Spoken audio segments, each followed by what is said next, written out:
Salut à tous, aujourd'hui on se retrouve encore pour une vidéo sur un thème différent d'habitude, donc voilà, je parle de vraiment plein de sujets. Je me retrouve aujourd'hui avec cette petite caméra de sécurité IP, donc qu'est-ce qu'on va faire? On va s'amuser à la pirater.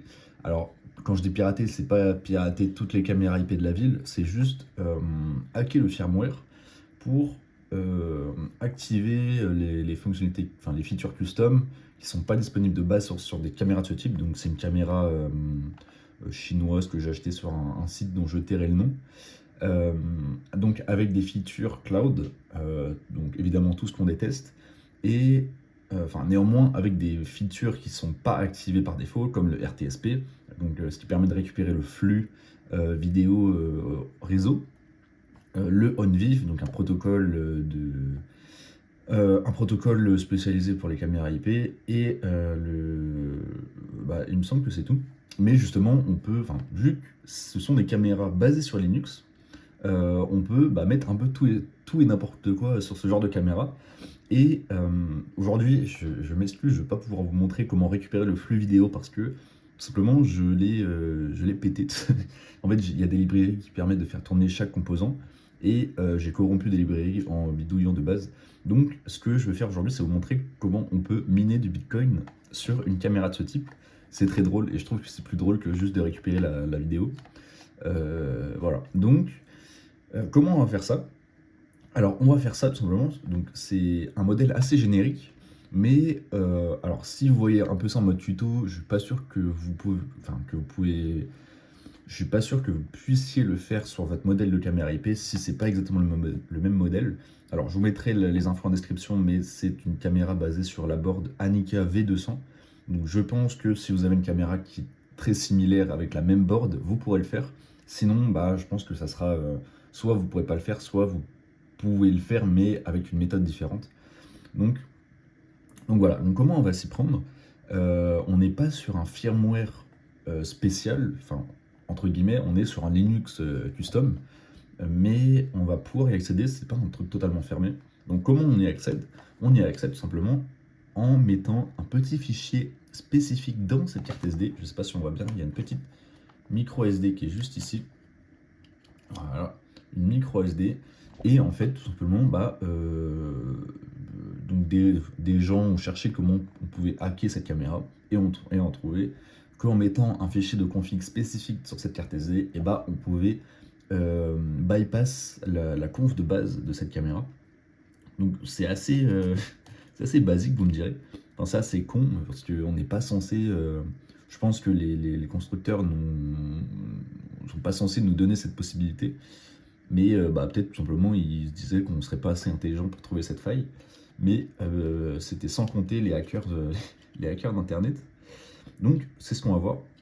Euh, voilà, je vais faire un petit cut pour vous montrer sur l'ordi comment on peut mettre des fichiers custom sur cette carte SD. Alors, on se retrouve sur l'ordi, donc qu'est-ce qu'on a? À gauche, ici, on a les fichiers de la carte SD, et à droite, on a un petit, VS Code, un éditeur de texte.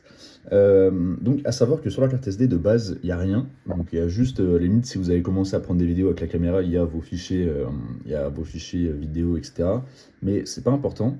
Donc, ce qu'on va faire, enfin, ce que j'ai fait, c'est que je suis allé voir justement un petit projet GitHub qui, justement, voulait faire la même chose que moi, et qui a développé, enfin c'est lui qui a développé le script de config custom.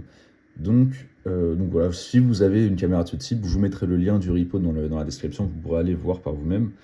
C'est vraiment intéressant et en fait ça permet de faire tout ce que je vais vous montrer. Euh, alors, globalement, je vais vous faire une petite explication rapide. Pour bypass la conf de base de la caméra, on va devoir copier le répertoire factory sur notre carte SD. Donc voilà, c'est ce que j'ai fait. Donc là, faut pas faire attention à tout ça, ça je vous expliquerai plus tard. Moi, ce que j'ai mis, c'est factory. Donc dedans, de base, on a le fichier custom avec des librairies custom. Et on a config.sh, le reste, il n'y a pas, c'est des saves que j'ai fait de la caméra. On a config.sh, et dans config.sh, on a ça. Donc j'ai un tout petit peu modifié le sous-fichier. Donc alors ça, de base, il n'y a pas. Ça, je vais le supprimer. Voilà. Donc de base, on a tout sauf la troisième ligne. Alors, ça, c'est pour charger les librairies qui vont servir à lancer nos services.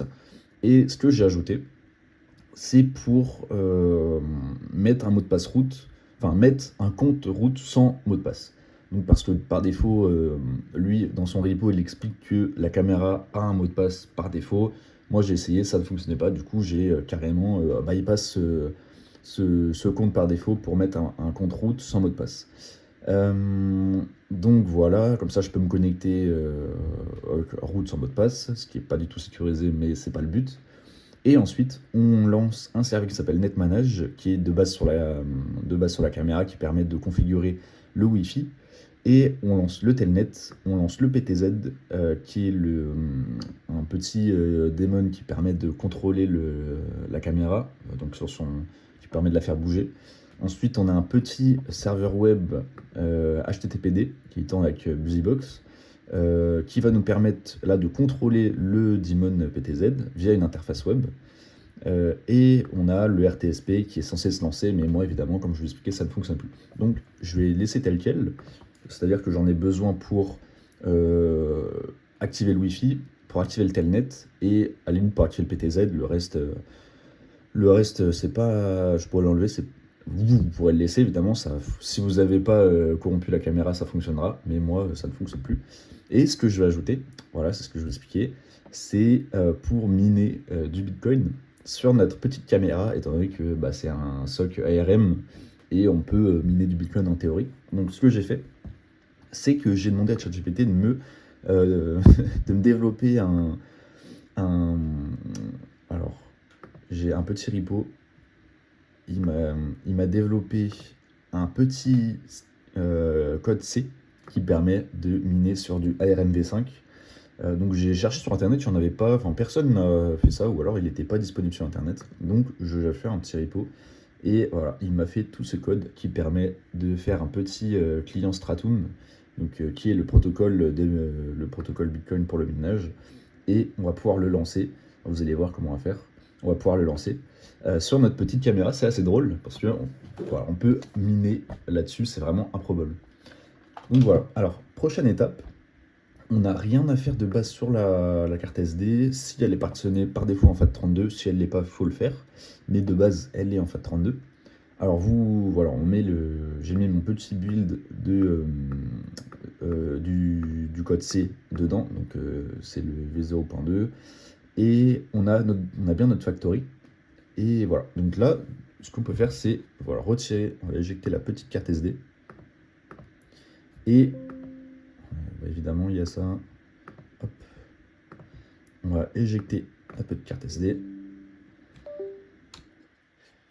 et voilà. Donc ça, maintenant, ce qu'on va faire, c'est le mettre sur notre caméra Wi-Fi et booter notre caméra Wi-Fi tout simplement, donc l'alimenter, il suffit de faire ça. Allez, on se retrouve tout de suite. Donc on se retrouve avec notre petite caméra, d'ailleurs, voilà, qui quand elle démarre, s'amuse à faire une petit breakdance, voilà, tout simplement. Donc on peut voir qu'elle fonctionne bien. Donc ce qu'on va faire maintenant, c'est qu'on va attendre normalement quelques secondes, le temps qu'elle se connecte au Wi-Fi, etc. Et on va se retrouver encore côté ordinateur, parce que maintenant côté caméra, après avoir mis la carte SD, et ben on n'a plus rien à faire, voilà, on peut la laisser comme ça. Et on se retrouve tout de suite côté ordinateur. Donc voilà, on se retrouve sur l'ordi. Ce qu'on va faire maintenant, c'est donc une fois qu'on a trouvé l'IP de la caméra, donc moi c'est voilà, elle avait changé depuis la dernière fois. Donc voilà, on fait ça directement en scannant les IP et en trouvant celle qui correspond à un device IoT. Donc on va se mettre sur PuTTY ou tout client Telnet. On va choisir Telnet, le port 23, et on va juste faire Open. Et là voilà, on a un petit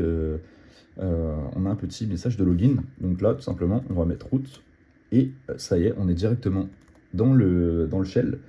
Donc on peut faire tout ce qu'on peut faire sur un Linux globalement, sauf que là c'est un Linux assez light, enfin, vraiment très très light. Donc ce qu'on va faire maintenant, alors déjà je vais vous montrer au niveau de la page web comment ça se présente. Alors la page web elle est assez simple, c'est-à-dire qu'on a des boutons pour contrôler les fonctionnalités de base de la caméra, donc les LED et le déplacement. Je vais vous montrer ça.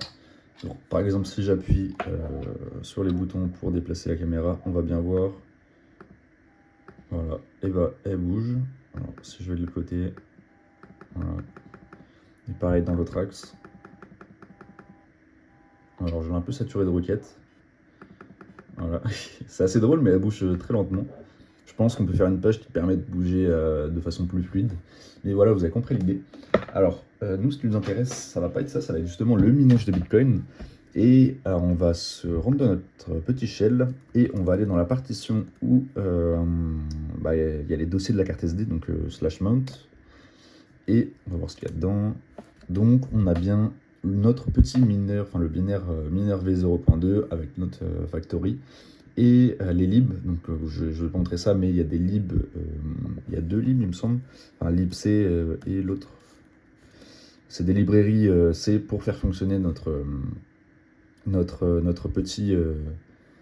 Voilà, c'est ces libs-là. Et ce qu'on va faire, c'est pour faire fonctionner notre mineur, il faut les exporter. Donc, c'est ce que j'ai fait.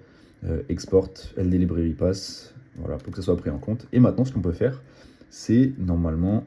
Alors, je vais me remettre dans le dossier parent. On va faire ./mineur v0.2. Bon, en fait, il y avait un petit souci, c'était pas, fallait pas les exporter, fallait les monter comme ça, avec un mount moment bind et en gros binder les librairies qu'on a ajoutées au lib de base. Donc voilà, une fois que c'était fait, on peut lancer notre petit mineur. Donc voilà, alors j'ai lancé mineur V0.2 avec l'IP d'une pool, donc il faut se connecter à une pool quand on mine, le port et le username. Donc voilà, on peut voir que c'est connecté et que on a un hash rate, en gros que ça mine tout simplement. Donc voilà. Alors donc globalement voilà ce qu'on peut faire. On peut littéralement tout installer ensuite, enfin installer toutes les features custom qu'on veut dessus, vu que Linux c'est un Linux. Faut juste voilà, l'adapter un peu étant donné que c'est un Linux assez léger.